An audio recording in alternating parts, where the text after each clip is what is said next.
Vai tu zini, kas ir Lemānas starts?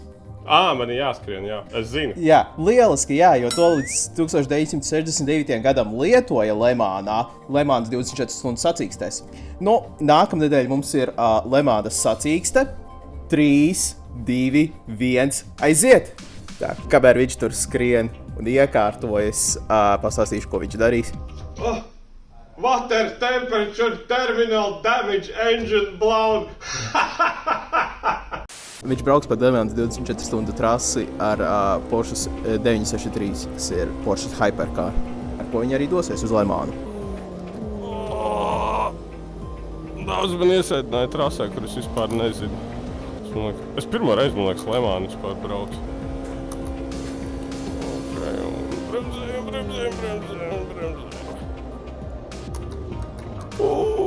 Gandrīz sanāca. Zini, kā Lemānas virtuālajās sacīkstēs ir sacīkstes vidū intervija ar braucējiem. Kāda ir tev pašlaik sajūta? Sajūta tāda, ka pēc man nelielā skrējiena man ir aizsvīdušas brilles. Es paskrēju 10 metrus un visas manas brilles ir aizsvīdušas. Un es visu nočakarēju. Jā, redzi, tā ir tā lieta, ko viņi nedomāja tajā laikā, kad viņi skrēja, jo viņiem tajā laikā nebija tik attīstītas ķiveres. Un dažiem vienkārši negribējās vilkt ķiveres. Un atļauj. Pagaid, viņi vairs neskrien?